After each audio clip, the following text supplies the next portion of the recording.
నా కంపెనీ యజమాని చేతి ఇస్తుంది.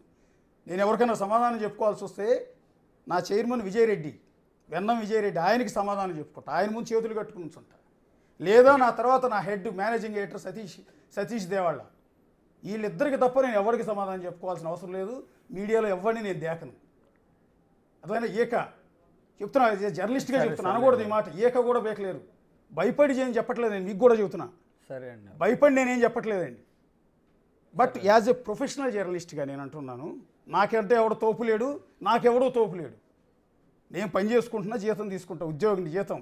ఆఫ్టర్ ఆల్ ఎంప్లాయీ, నేను ఇక్కడ జర్నలిస్ట్ని, కష్టపడ్డ త్రిబుల్ పీజీ చేసిన జర్నలిస్ట్ని నేను. ఏమన్నా అంత సిన్సియర్గా ఉంటే సంతోషం. కాదు కానీ ఈనాడు స్కూల్ ఆఫ్ జర్నలిజం టాపర్ని 2006, 2010 తెలుగు యూనివర్సిటీ ఎంసీజే టాపర్ని, 2004 Ambedkar university MA journalism student, triple PG చేసిన ఏకైక తెలుగు జర్నలిస్ట్ నేను. గర్వంగా చెప్పుకుంటాను. ఒకడికి నేను భయపడేదో, ఒకడికి ఏదో నన్నేదో వణికిస్తే, నన్నేదో టీవీ ఛానల్లో స్టూడియో గురించి పెడితే ఆ ఫోటో కూడా పెట్టుకోమని, డిబేట్ పెట్టుకోమని చెబుతున్నాను నేను. మిమ్మల్ని, మీ తల్లిదండ్రుల్ని మిమ్మల్ని కూర్చోబెట్టి మీ వాదన వినిపించినందుకు నన్ను నా ఛానల్ని కలిపి బదనాం చేయడం తప్పు కదా? మీ వాయిస్ వినిపించొద్దా? ఆయన అడగలేదు కాదండి, ఒక బాధితురాలి వాయిస్ వినిపించాం కదా. ముందు రోజు బాధితురాలి వాయిస్ వినిపించాం. బాధితురాలి వాయిస్ వినిపించి మిమ్మల్ని సొసైటీ ముందు ఒక విలన్ కింద చిత్రీకరించాను. నేను కూడా చేశా ఆ తప్పు. మరుసటి రోజు మీరు ఈ వాదన వినిపించుకోవడానికి వచ్చినప్పుడు మీ వాదన నేను వినిపించొద్దా?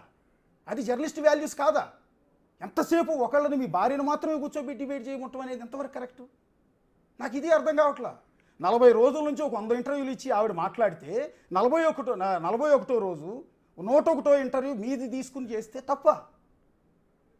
సొసైటీ ముందు మీరు ఒక విలన్ అయిపోయారు కదా. మీ సినిమా కెరీర్ నాశనం అయింది కదా ఈరోజు. సరే, దట్స్ ఇట్. మనం ఆయన ఉద్దేశించో పర్సనల్గానో వెళ్ళాల్సిన అవసరం నాకు లేదు. నాకేం ఆయనతో వైరము లేదు, ప్రేమ లేదు. ఒకటి మీరు చెప్పాలనుకుని చెప్పండి. ఒకటి నేనేమంటానంటే, మీ భార్య వెనకుండి మొత్తం ఆయనే నడిపిస్తున్నాడని మీరు ఒక అలిగేషన్ చేస్తున్నారు. ఎలిగేషన్ కాదు, నిజం. ఎందుకు? ఆయనకేమో ఇంట్రెస్ట్ ఉంటుంది. ఆయన తరఫునే మాట్లాడుతున్నానండి. ఆయనకేం ఇంట్రెస్ట్ ఉంటుంది? ఆయన అడగండి. అది ఆయన అడగండి.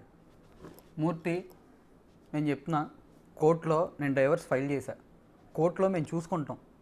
దయచేసి వాళ్ళని రెచ్చగొట్టబాక, మమ్మల్ని రోడ్డు మీద పెట్టబాక. ఆ అమ్మాయి మీడియాకి ఎక్కొద్దు, నేను మీడియాకి ఎక్కొద్దు. ఆల్రెడీ అన్నీ మాట్లాడింది కదా, సరిపోద్దుగా. ఇంకేమన్నా క్రియేట్ ఇప్పుడు రేపు 10 రోజులు అంటే వాయిస్తారంటున్నాను. ఒకవేళ నేను మాట్లాడి పేరు ఎత్తితే 40, అదే ఇంకా ఎంత బ్యాడ్ ఇంకేమన్నా క్రియేట్ చేస్తారు నాకేం తెలుసు. ఏమండి బాబు, వెళ్ళి అప్పుడు బ్లడ్ తీసుకోండి ప్లీజ్. నాకైతే డ్రగ్స్ అలవాట్లు ఏం లేవు. ఉంటే ఏదో ఉంటుందంట, తీసుకోండి. నా సిస్టర్కి కూడా లేవు, నా సిస్టర్ని కూడా అన్నారు. దారుణం. మరి ఆయన మరి లేడీసు అది ఇది అంటున్నాడు కదా, మరి మా సిస్టర్న మరి ఆయన అంటే ఏం చేస్తున్నాడు సినిమా? నాది కూడా తీసుకోండి. అండ్ గౌతమికి నాకు గొడవైంది, ఆ లైవ్ వల్ల గొడవైంది. నేను అప్పటి నుంచి డిటాచ్ అయ్యాను. ఆ అమ్మాయి నీ ప్రైవసీ నీది, నా ప్రైవసీ నాదని కూడా మాట్లాడింది. సెకండ్ నెంబర్ చెప్పు అంటే, మొగుడికి సెకండ్ నెంబర్ తెలీదు. అమ్మాయి బర్త్డే పార్టీ చేస్తే నైట్ వేరే వాడి కారులో ఎక్కి మళ్ళీ ఇంటికే వచ్చింది. సడన్గా నైట్లో వెళ్ళిపోద్ది. ఇవన్నీ తట్టుకొని నేను ఎలా తట్టుకోవాలి? అమ్మాయి డ్రింక్ చేసి నా ఫోటో కాల్చింది. అసలు ఆ అమ్మాయి, నేను ఈ తప్పులు అంటలా, మేము ఇద్దరు లవ్ చేసుకున్నాం, ఓకే, మేము ఇద్దరం లివిన్లో ఉన్నాం గుంటూరు 1 టౌన్ దగ్గర. ఆ ఓనరు టచ్లో ఉన్నాడు, ఆయనకి తెలుసు. పెళ్లి కాకముందే ప్రెగ్నెన్సీ అయింది అనుకోకుండా. నేను నిలబడతానని చెప్పాను. నాకు 19 ఏళ్ళే. వద్దు పరుగు పోద్ది అని చెప్పి తీర్చుకుంది ఆవిడ. పెళ్ళికి ముందు అబార్షన్ అయింది. ఏం ఏంటి నన్ను ఏలెత్తి నన్ను చూపించుకునే ముందు నువ్వు చూసుకో. పెద్ద తేడా ఏం లేదు. నువ్వు నీ దృష్టిలో మంచిదని, నేను నా దృష్టిలో మంచిదని. అది బట్ డైవర్ట్ అయింది. ఒక్క నిమిషం, మీ భార్య గురించి మీరు మాట్లాడుతారు కానీ ఇది కంప్లీట్ చేసిన తర్వాత అటు వెళ్దామండి. ఏదండి అనుభవం మీరు చెప్పిన సోకాల్ జర్నలిస్ట్కి ఆయనకి మీ వాళ్ళ వెనకుండి నడిపించాల్సిన అవసరం ఏముంటుంది అంటున్నా. సరే, ఎక్కడో పరిచయం అయ్యారు, ఆ పరిచయం కాస్త మీ ఇంటికి వస్తే వచ్చి ఉండొచ్చు. సో అది పెద్దరికంగా వచ్చి ఉండొచ్చు కదా. అందులో మీరు తప్పట్టాల్సిన అవసరం, వాళ్ళ వెనకుండి నడిపించి మీ ఇద్దరిని విడగొట్టాల్సిన అవసరం ఆయనకి ఏముంటుంది అంటున్నా. డైవర్స్ కావాలంటే ఎక్కడికి వెళ్ళాలి? ఓకే, ఎక్కడికి వెళ్ళాలి? కోర్టుకి వెళ్ళాలి. మీడియాకి ఎందుకు వచ్చారు? ఓకే, సరే వచ్చారు. నిన్న ఎన్టీవీలో నేను డబ్బు గురించి మాట్లాడితే, అడిగితే చెప్పు తీసి కొట్టించుకుంటా, రాళ్ళు సిరుచుకుంటా. ఒక్కసారి నేను ఇచ్చిన ఆడియో ప్లే చేయండి ప్లీజ్. ఓకే ప్లే చేస్తాను. ప్లే చేస్తాను. ఒక ఇది కన్క్లూడ్ చేసేయండి. ఆడియో అయితే play చేయాలి. ఆడియోలో 3 ఆడియోలు ఉన్నాయి. ఆవిడ 4 మాట్లాడుతున్నది ఎక్కడో 4 ఆడియోలు ఉన్నాయి. ఎందుకంటే నేను ఎప్పుడు రికార్డింగ్ Yeah, yeah, చేయలేదు, నాకు WhatsApp తెలియదు. screenshotలు కూడా మొన్న పోలీస్ స్టేషన్లో 8 గంటలు కూర్చోబెడితే అప్పుడు జరిగిన డిస్కషన్ మొత్తం ఉంది ఆడియో. నా కర్మకి అది తప్పితే ఏం లేదు. ఆ అమ్మాయి నేనేదండి మీ భార్య భర్తల పంచాయతీలో ఒక జర్నలిస్ట్కి ఏం పని అంటున్నాను. అయ్యో సార్ నాకేం తెలుసు సార్, నేను తీసుకొచ్చాను. అంటే మీరు ఆయన మీద చేస్తున్న అలిగేషన్ ఏమో అంటున్నా నేను. అంటే తప్పుడు ఆరోపణ కూడా అయి ఉండొచ్చు కదా, మీ అనుమానం కూడా అయి ఉండొచ్చు కదా అంటున్నా. నిన్న TV5లో ఏం చెప్పాడు, వీళ్ళ సైడ్ సపోర్ట్ నేనున్నా, నువ్వు కోర్టులో చూసుకోమని చెప్పాలి, కోర్టు న్యాయం. ఏంది వీళ్ళ సైడ్ సపోర్ట్ అంటే? నేను చెప్తున్నాను, పెద్ద మనుషుల దగ్గర సెటిల్మెంట్ జరిగింది, వాస్తవమే. అప్రోచ్ అయింది నేను కాదు, వాళ్ళే అప్రోచ్ అయ్యారు. ఓకే, నాకు ఫోన్ చేశారు, ఇట్లాంటి 3 పిల్లల వాటి మీద మేము చెయ్యమన్నారు ఆయన, నరేంద్ర గారు.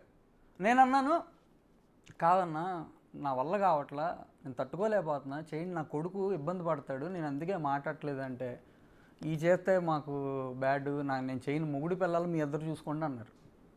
లేదండి అంటే, సరే నీ గురించి నేను ఆలోచించను, అమ్మాయి గురించి ఆలోచించను, పుట్టిన బిడ్డ గురించి ఆలోచించి నేను తీర్పు చెప్తా, నీకు ఓకేనా? ఓకే. జిస్మత్ గురించి ఈ గొడవ అంతా ఆ అమ్మాయి సైడ్ చెప్తున్నా, నాదు పక్కన పెట్టండి. అప్పటి నుంచి జిస్మత్ గురించి జనవరిలో నేను రాశా, కలిసి ఉంటామని రాశా, రికార్డింగ్లో అమ్మాయి చెప్పింది, వినండి, నా కొడుకుని చూపించట్లా. ఆయన అంటున్నది ఏంటంటే, నేను పోలీస్ స్టేషన్లో ఎవరికి ఫోన్ చేసి ఎలాంటి ఒత్తిడి తీసుకురాలేదు, నేను ఎలాంటి సపోర్ట్ చేయలేదు, ఇవన్నీ తప్పుడు ఆరోపణలు, నా కూతురు లాంటిది ఆమె, దాన్ని మీరు ఇంకో కోణంలో దాన్ని చేస్తున్నారు. నేనే సంతోషిస్తా. ఎందుకు అబద్ధం చెప్పాడు ఆయన ఒకసారి కలిసానని? ఆ అవసరం ఏంటి నాకు? మీరు చెప్పండి, నన్ను క్వశ్చన్లు వేస్తున్నారుగా, మీరు నాకు ఆన్సర్ చెప్పండి దానికి. ఏంటండి మాట్లాడరు? అంటే ఒక్కసారి ఆ ఇంటికి వెళ్ళాను అన్నాడు. చాలాసార్లు ఆయన సెల్ ఫోన్ టవర్ తీస్తే అక్కడ చాలాసార్లు వెళ్ళాడు అక్కడికి, నాకు పని వాళ్ళు చెప్పారు. ఏంటి అవసరం అంటున్నాను నేను, అబద్ధం చెప్పాల్సిన అవసరం. నేను 2వ సారి వెళ్ళినప్పుడు వీడియో చూపించాగా, అంత ఈజీగా ఇన్స్టా రీల్ చేసుకుంటున్నాడు, నా ప్లేట్లో తింటా, నా డైనింగ్ టేబుల్ మీద కూర్చుంటా, ఆమెమో ఇంటర్వ్యూలు, నేను కొనిచ్చిన సోఫాలో కూర్చుంటా ఇంటర్వ్యూలు ఇస్తున్నామా, నా డబ్బులతో నన్నే నా మీదకి వచ్చి పొడుస్తున్నారు. నేను అమ్మాయి హర్ట్ అయిందని, ఆ అమ్మాయి చేసిన వాటికి నేను చాలాసార్లు హర్ట్ అయ్యా, కానీ నాకు ఆ యోగం లేదు, సారీ చెప్పించుకునే యోగం లేదు. నేను sorry, please, I love you, కలిసి ఉందామని మొన్న మే వరకు పెట్టా, అవి కూడా స్క్రీన్ షాట్లు పెట్టా. మరి మే వరకు ఒక మొగుడు ట్రై చేస్తుంటే పెళ్ళానికి ఉండటానికి ఈయన పెద్ద మనిషి కూర్చోబెట్టి, నువ్వు చేసుంటే చేయబాక, మంచిగా ఉండు అని చెప్పొచ్చుగా. డైరెక్ట్ అటాక్ ఏంటి అసలు? నిన్న ఏం అవసరం మీడియాలో పెడతానికి? మేము ఆయన పేరు చెప్పామా? ఎందుకు ప్రూవ్ చేసుకుంటున్నాడు నా సపోర్ట్ లేదు అది ఇదని? మళ్ళీ నేను చేస్తున్నా అప్పుడు ఎందుకు ప్రూవ్ చేసుకుంటున్నాడు? నరేంద్ర గారు సెటిల్మెంట్ చేశారు, జెంటిల్మెన్ సెటిల్మెంట్. నేను చెప్తాను, నాకు క్యారెక్టర్ ఉంది ఇలాంటి విషయాల్లో. ఎందుకంటే మాకు కూడా తెలుసు, మేము కెరీర్ స్టార్ట్ చేసినప్పుడు మాకు పరిచయం. ఇలాంటి విషయాల్లో నిజంగా అంత క్యారెక్టర్ ఉంటే నిజం చెప్పాలి. విషయాల్లో ఆయన ఎప్పుడు జోక్యం చేసుకోవటం కానీ, లేకపోతే ఇలాంటి ఎఫ్ఐఆర్లు కానీ ఇంకోటి కానీ ఎప్పుడు ఆయన మీద ఆ మచ్చ లేదు. నిజానికి నాకు తెలుసు సార్, నాకు తెలియదు ఎవరి గురించి. నేను సినిమాలు చేసుకుని నా పని నేను చేసుకుంటా, నేను వీడియోలు కూడా చూడను, నాకు ఎవరో కూడా తెలియదు. మూర్తి అనేవాడు ఎవడో తెలియదు. ఆ రోజు దానికి ముందు డిస్కషన్ పెట్టారు, ఆవిడ ఆయనతో మాట్లాడుతుందని చూశాను, వెళ్ళాను, నా ఫ్రెండ్స్ చెప్పారు ఆయన గురించి, వెళ్ళి ఆ రోజు పరిచయం చేసుకున్నాను, అంతవరకు తెలుసు. నేను చెప్పా, మీ ఫ్రెండ్స్ నాకు ఫ్రెండ్సేనండి అని, స్వామి మాలేసుకుని చెప్పా. మరి ఎందుకు అబద్ధం చెప్పాడంటే మీరు మాట్లాడరు, నేను చూపించే కదా. రేపు ప్లేట్లో తింటాం తప్ప ఇవన్నీగా నేను తప్పంట్లా, నువ్వు ఒక్కసారి వెళ్ళా అని చెప్పావు చూడు, అది తప్పు. ఉన్నది చెప్పు, నేను ధైర్యంగా చెప్పాగా, నేను ధైర్యంగా ఒప్పుకున్నా. వాళ్ళు ఒప్పుకుంటారా తప్పులు చేసినాయి? గౌతమి ఒప్పుకుంటుందా? చూపించారు, అది మీ ఇల్లేనా? మీ ఇంట్లోనే మీ డైనింగ్ టేబుల్లోనే ఆయన కూర్చుని తింటున్నది వీడియోనేనా? మీరు వెళ్ళండి ఒకసారి, ఆ డైనింగ్ టేబుల్ చూడండి, అక్కడ ఉందా? మరి మార్చేస్తారేమో ఇప్పుడు వీళ్ళు. త్వరగా ఇప్పుడు ఎవరు నేను మనిషిని పంపించండి, బ్యాక్గ్రౌండ్ చూడండి. అది కాకపోతే మీ చెప్పుందా? కొట్టండి చెప్పుతో. హీరోనే కదా, కొడితే మా పరుగు పోద్ది కదా, కొట్టించుకుంటా. ఆయనదే కండి ఇన్స్టాగ్రామ్ ఇది. ఈ ప్లేట్ నాది, ఓకే. ఆ కింద డైనింగ్ టేబుల్ నాది, ఓకే.